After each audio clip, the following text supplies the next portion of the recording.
এক ব্যক্তি ছিল যার নাম বারশিসা। সে ছিল সবচেয়ে ধার্মিক মানুষদের একজন।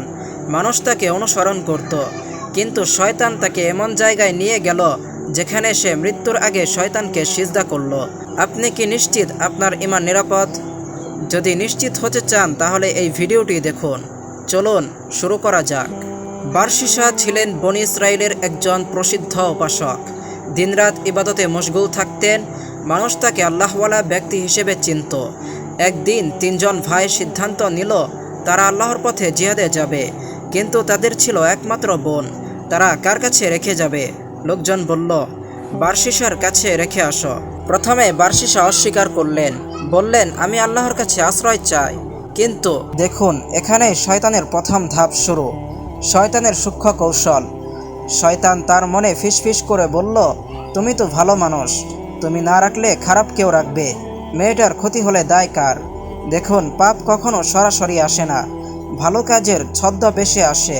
বারশিসা রাজি হলেন, তবে দূরে একটি বাড়িতে রাখলেন। খাবার দরজায় রেখে আসতেন।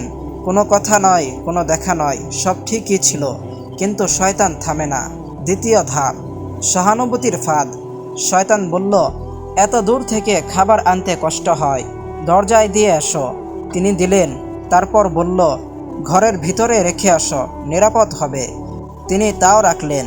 তারপর বলল, একটু কথা বললে ক্ষতি কি? সে তো একা একা পাগল হয়ে যাবে। এভাবেই শুরু হলো কথাবার্তা। তারপর কাছাকাছি দাঁড়িয়ে, তারপর একই ঘরে, তারপর ঘন্টার পর ঘন্টা কথাবার্তা শুরু হলো। এক সময় সেই আল্লাহ ভীরু মানুষ মেয়েটির প্রেমে পড়ে গেল। মেয়েটির সাথে সে ব্যভিচার করল। মেয়েটি গর্ভবতী হলো, একটি সন্তান জন্ম নিল। দেখুন, শয়তানের চূড়ান্ত আঘাত। আবার শয়তান এলো, সব শেষ, মানুষ জানলে তোমার ইজ্জত যাবে। একটাই উপায়, বাচ্চাকে মেরে ফেলো। সে সেই বাচ্চাটিকে হত্যা করল। তারপর তাকে শয়তান বলল, তুমি একটি মেয়ের সন্তানকে মেরে ফেলেছ। মেয়েটি তো সকলের কাছে বলে দেবে। তখন সে মা ও সন্তান দুজনকেই হত্যা করে মাটিতে পুঁতে ফেলল। একজন আল্লাহওয়ালা মানুষ খুনি হয়ে গেল। কিছুদিন পর যখন ভাইরা ফিরে এলো, বারশিসা বলল, তোমাদের বোন অসুখে মারা গেছে।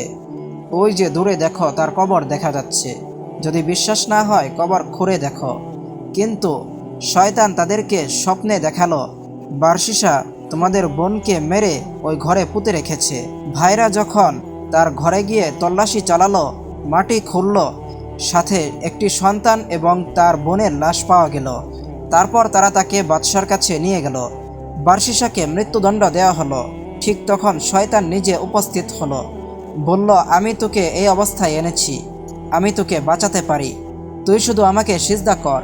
মৃত্যু ভয়ে কাঁপতে থাকা বারশিসা শয়তানকে সিজদা করল। একজন ইবাদত গুজার মানুষ কুফরির মাধ্যমে মৃত্যুবরণ করল। আল্লাহ কুরআনে বলেন, নিশ্চয় শয়তান তোমাদের প্রকাশ্য শত্রু।